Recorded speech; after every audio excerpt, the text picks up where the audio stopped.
네, 안녕하세요. 쥐타 장교습니다. 자, 오늘 일단은 CCS요. 여기서 좀 더 갈 겁니다. 자, 일단은 이제 담보대출에 대한 부담감도 좀 적어졌고요. 자, 이 부분에 대해서는 CCS는 이제 급등을 할 겁니다. 자, 그 다음 단계를 좀 준비하는 자세가 필요할 겁니다. 자, 끝까지 영상을 지켜봐 주시고요. 구독과 좋아요 버튼 눌러주시면 많은 힘이 됩니다. 자, 일단 중국에서 초전도체에 대한 부분이 좀 나왔어요. 이 부분은 긍정적인 사항으로 볼 수 있겠지만 결국은 반대에 대한 부담감을 이겨내기에는 앞으로 이런 부분들이 좀 생길 거예요.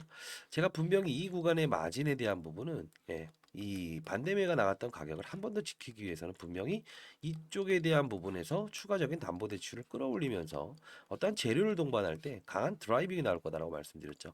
이 부분에 대한 거를 우리는 반드시 아셔야 되고요. 앞으로도 자 이번에 거래는 이런 거래는 한 세 번 정도가 더 있을 겁니다. 반드시 여러분들 30%에 대한 현금을 좀 마련하시고요. 초전도체에 대한 부분과 인맥에 대한 부분. 그렇죠? 자, 지금 이 고려대 교수를 내려와서 이런 인맥 테마주는 인맥 테마주답게 거래하는 게 맞다고 말씀드렸습니다. 자, 이제 과거에 충북 방송이지 않았습니까? 그렇죠? 충북 방송에서 이어오면서 이런 어떤 매각 사실에 대한 부분의 주가는 여기까지 반등을 주셨어요. 근데 이 부분은 초전도체에 대한 부분에 이 학자들을 데려오면서 뭐 긍정과 부정의 이야기들이 많이 발생됐었죠. 그러면서 저는 작전주의 의도는 명동사체에 등장하는 인물들이 분명히 테라사이언스라고 하는 과거의 작전주였던 신안 앞바다에 리튬이 있다 없다. 자, 이런 부분들이 발생이 된다. 분명히 이런 반등폭에 대한 부분은 몇 번이나 나올 거니까 이 타점에 대한 부분을 연구하면서 여러분들께 말씀드리겠다라고 했던 적이 있습니다. 자, 추가적인 급등이 나오네요. 어차피 오늘 상한가 부분까지 가고요. 상한가를 들어갈 수 있습니다. 자, 시장의 분위기를 틈타서 분명 이런 작전주의 의도는 정해져 있다라는 거죠. 자, 공시사항 한 번씩 싹 보고 가도록 할게요. 자, 최근 공시 보게 되면 컨텐츠 하우스에서 있었던 부분들이죠. 자, 세부적으로 변동 내역을 이렇게 공개를 하는데 겨부적으로 담보대출에 대한 부분을 또 등장시킵니다. 똑같은 사실들을 반복적으로 한다는 거죠. 테라사이언스와 다르지 않아요. 오늘 같은 경우에 이 기사에 대한 내용은 분명히 어쩌면 학자의 김현택 교수를 시작으로 해서 세 명의 의견들, 그렇죠? 이 재료에 대한 서울대 고려대죠. 고려대 좀 실수했습니다. 자, 고려대 교수를 데려다가 인맥 테마로 엮었다는 거는 분명히 어떤 의도를 가지고 있다는 거예요. 그래서 제가 요 부분은 접근해 봐라라고 했던 부분 중에 하나예요. 반대 매매 나간 가격은 반대 매매로 일관적으로 한 번은 지켜낸다. 추가 담보 대출을 받기 위해서라고 말씀드렸습니다. 자, 테라사이언스와 똑같은 흐름을 보이고 있다는 거 다시 한번 말씀드릴 거고요. 이런 어떠한 작전주들의 흐름은 이런 반대 매매에 대한 부분을 손으로 절대 매도하지 않아요. 명동사채의 담보금을 이용해서 팔고 다시 여기서 매집을 통해서 다시 끌어올리고 이런 반복적인 행동을 반복한다는 겁니다.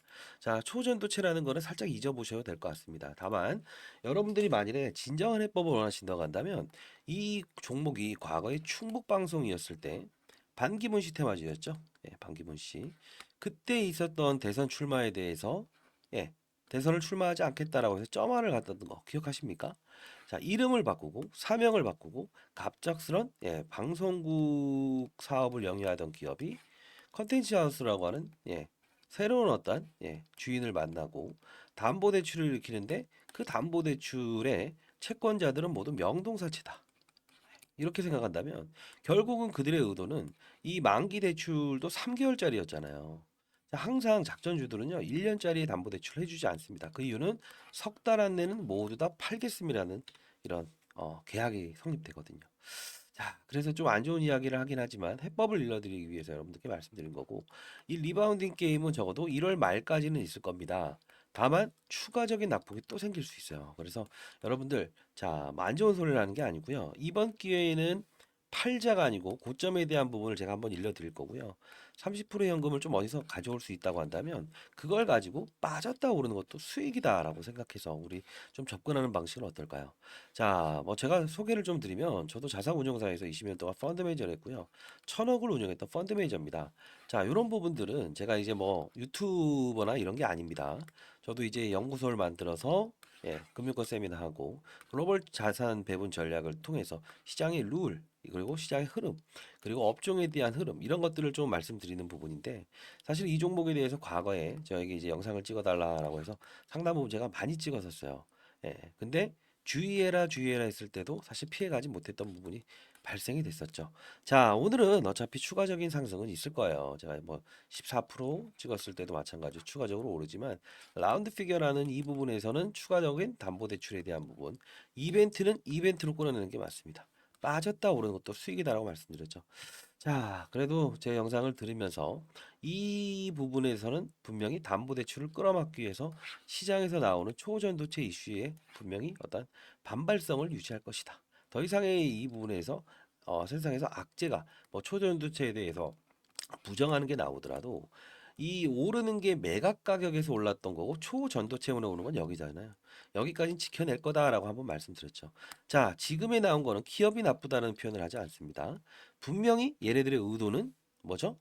예, 손으로 팔아버리게 되면 대주주의 양도 이 부분에서 의심을 받기 때문에 분명히 사채권자의 이름으로 담보 비율이 미달돼서 팔았습니다라고 했을 때 여러분들은 아, 이 부분은 뭔가 의도치 않게 판 거구나라고 생각을 하실까봐 눈과 귀를 막아버리는 작전주의 스타일은 분명히 정해져 있다는 거. 이걸 말씀드리려고 영상을 찍고 있고 해법은 일러드릴게요. 상단에 나 있는 전화번호입니다. 이쪽으로 한번 010-4822 예, 8706으로 혹시나 여러분들이 이런 부분들의 뭐 수량이나 아니면 평단가 요걸 좀 적어서 보내주세요. 그리고 사연이 있다고 한다면 최근 1, 2년 동안의 사연을 좀 적어서 보내주십시오. 자, 그렇다고 한다면 과연 이 해법을 어떻게 각자의 평단가에 맞게끔 해석을 해야 될지. 자, 때로는요, 다른 종목을 조금 정리를 해서라도 이 리바운드 게임을 통해서 수익을 내는 구조를 만들 수 있습니다. 다만 현금이 러프하게 따졌을 때도 30% 정도는 보유하고 있어야 된다는 부분. 만일에 어쩔 수 없는 상황이라고 한다면 제가 그 부분에 대한 부분은요, 다른 종목을 거래하면서라도 이렇게 좀 수익을 낼 수 있는 방법을 찾아보도록 할게요. 여러분들이 힘내시고요. 다만 다음에 이런 종목에 투자할 때는 이렇게 합시다. 시장과 산업과 업종을 보고 나서 종목을 찾는 걸 하시죠. 이유는 뭐 최근 들어서 제롬 파월이라고 하는 연준 의장이 금리 동결을 냈죠. 국내 시장에는 어떤 산타랠리부터 시작해서 이제 수급을 불러줬습니다. 근데 이제 어제 같은 경우에 피봇이라고 해서 금리에 대한 부분, 이런 부분을 다시 인상할 수 있다. 이런 이야기가 나왔습니다. 시장이 지금 냉각화가 돼 있죠. 그렇죠? 자, 이런 분위기를 보면 우리는 어떤 시장의 위로 봐야 되는가, 아니면 개별주를 거래해야 되는가, 이런 부분들을 좀 판단하고요. 산업의 흐름은 이겁니다. 초전도체 산업이란 게 지금 존재하지 않잖아요. 사실 퀀텀 에너지가 논란을 일으킨 건데 결국은 기단이라는 결론은 사실 아니다로 판명이 되긴 했습니다. 다만 중국이든 독일이든 추가적인 어떤 단발성인 이슈는 나올 수 있어요. 근데 중요한 건 그 부분은 우리가 의지할 수 있는 이유가 있는 어떤 동종의 업체가 없다는 겁니다. 네, 글로벌적으로 예를 들어 뭐 미국 시장에서도 초전도체 산업이 형성돼 있고 관련 기업들이 있다고 한다면 추정을 할 수 있겠죠. 그렇지 못한다고 한다면 아, 단발적인 어떤 테마군으로만 인식해야 될 필요는 있죠. 근데 종목을 믿어버리고 대단한 것이다라고 생각하시면 안 됩니다. 자, 뭐라고 하는 건 아니고요. 2017년도에 그래핀을 발명했던 적이 있었죠. 이것도 신소재의 한 영역입니다. 자, 근데 이 부분이 사실 아직도 상용화되지 않고 있어요. 그리고 2012년도에 발견했던 맥신이라는 신물질도 사실 대량 생산 자체가 불가능합니다. 아직까지 우리가 앞으로 가야 될 부분이지 이 한 부분에 대해서 무조건 된다는 생각은 좀 버리시기 바랍니다. 종목을 보게 되면 모든 건 눈과 귀를 막아버리게 된다는 겁니다. 그렇죠? 아래에서 위를 보는 투자보다는 때로는 위에서 아래를 보는 투자죠. 탑다운 방식. 시장 산업 업종을 보고 어떤 연광고리 2차 전지면요, 양극재, 음극재, 폐배터리, 원통형 배터리 이런 게 있고요. 반도체도 메모리, 비메모리, 낸드 플래시, 파운드리, 팹리스 이런 게 있잖아요. 이 업종 내에서 움직이는 거를 우리는 찾아서 공략을 해야 된다는 거예요. 사실 이 종목에 대한 반등폭만 보고 있는 것도 있지만요. 때로는 제가 해법을 과거에도 일러드린다 해서 이 바이오 종목들도 뭐 어떤 거래소 이전 상장이라는 이슈가 나와서 이렇게 오르고 있는 것 같지만요. 실질적인 흐름을 한번 잘 보시죠. 어떤 느낌이십니까? HLB라는 종목도요. 제롬 파월이 금리 동결하면서 바이오, 부채가 많고 고금리를 사용하는 바이오 기업들이 주가가 오릅니다.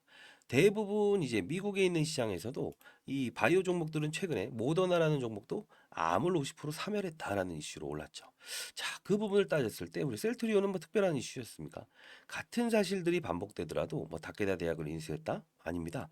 결국의 핵심은 시장의 분위기 자체가 바이오의 우호적인 환경을 만들었고 그 업종 내에서 우리가 움직일 수 있는 바이오 종목들이 흐름이 과거에나 지금이나 똑같은 현상이 나오긴 했지만 시장에서 받아들이는 색깔 자체가 다른 거예요. 한 명이 사느냐, 열 명이 사느냐 이 차이죠. 자, 그렇게 된다고 한다면 우리는 반드시 이 종목도 작전주는 맞습니다만 앞으로의 리바운딩 게임을 통해서 수익을 내는 과정은 분명히 될 수 있다라고 말씀드릴 것 같습니다. 자, 해법 밀려드리겠습니다. 자, 4822 8706으로 반드시 이때부터도 제가 말씀드렸죠. 축제는 즐기되 잔여물이 되지 말아라. 자, 승부내지 마십시오. 야, 이쪽으로 CC라고 해서 보내주세요. 아시죠? 자, 해법에 대한 부분과 여러분과 소통하는 방법에 대해서 그리고 앞으로의 전략에 대한 부분 꼭 사야 되는 구간 때 제가 문자를 통해서라도 반드시 보내드리도록 할게요. 아시죠? 자, 반드시 연락을 주세요. CC라고 해서 보내주십시오.